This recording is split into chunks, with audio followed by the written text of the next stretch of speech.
Vous savez de quoi on parle pas assez? Du glorieux monosourcil de Frida Kahlo, symbole ultime de transition. Quand on parle de transition, on parle d'évolution, du passage d'une idée ou d'un état à un autre. Cette transition est au cœur du changement. Aujourd'hui, on parle de transition écologique.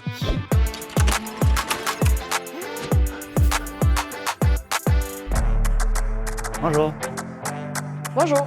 Selon toi, c'est quoi la transition écologique? Et action! Je sais pas c'est quoi. Je sais pas. Je m'imagine que ça signifie s'en aller vers des façons de faire plus durables. Transitionner vers un monde plus sain et naturel. Pas pire. Bon, évidemment, dans la transition écologique, il y a le mot écologie. L'écologie, c'est la science qui étudie les relations des êtres vivants entre eux et avec leur environnement. Ce que ça veut dire, c'est que nous, petits humains, faisons partie intégrante de notre environnement, de notre planète, de notre galaxie! L'écologie, en 2022, considère que les êtres humains font partie de la nature au même titre que les animaux, les plantes, les minéraux, mais elle prend aussi en considération les conséquences des changements climatiques et des effets néfastes de l'activité humaine sur son propre environnement. Le réchauffement de notre planète, la disparition des ressources naturelles ou leur rareté, la perte accélérée de la biodiversité ou encore la multiplication des risques sanitaires environnementaux. Face à tous ces enjeux, l'écologie apporte des solutions pour limiter notre impact sur l'environnement et nous propose un nouveau modèle de développement. Consommer, produire et bénéficier des ressources sans entraver la capacité des générations futures à faire de même. Lisa, est-ce que tu aimes les fraises? J'adore les fraises. Ce bol de fraises, Ouais. c'est les ressources de toute la planète. Ouh! Et ouais, je dirais qu'il faut pas toutes les consommer, même si on en a tous très envie. Si on les partage, ben, il y en a pour tout le monde. Et je dirais même, si on prend les graines qu'il y a sur les fraises, on peut planter des fraises, faire pousser des fraises pour tout le monde, toute l'équipe, le reste de la planète, pour toute la galaxie. Merci, c'était très bon.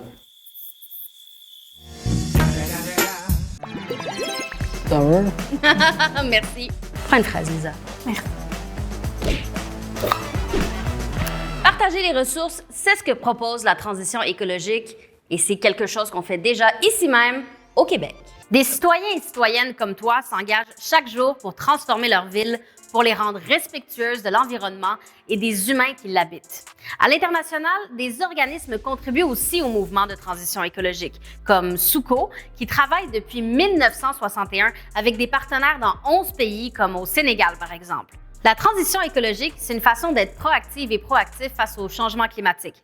C'est aussi une opportunité de repenser nos sociétés, les valeurs qui nous animent. C'est une chance de reconstruire le lien entre nous, petits humains, et la nature. Nous avons toutes et tous le pouvoir d'être des acteurs et actrices de changement. Puis ces changements sont complexes et de grande envergure, mais ils peuvent commencer à petite échelle, comme dans ton école, par exemple. Quel exemple de transition écologique voudrais-tu voir dans ton école? À mon école, ça serait vraiment cool si on n'aurait pas juste des poubelles, puis aussi du compost, puis du recyclage. Pas venir à l'école en auto, mais plus en vélo, en bus. Les bus, ça pourrait être électrique, ça pourrait être mieux. Moins gaspiller la nourriture. Dans la cafétéria, on pourrait essayer de réduire l'usage du ustensiles en plastique. Peut-être utiliser de la vaisselle au lieu de tous les emballages en plastique. Peut-être changer la façon comment on climatise l'école pour en prendre une plus écologique. Informatiser beaucoup plus les cours, il y aurait moins de papier, donc moins d'arbres coupés, puis ça serait beaucoup plus simple. Pour plus d'informations sur nos initiatives, visite suco.org.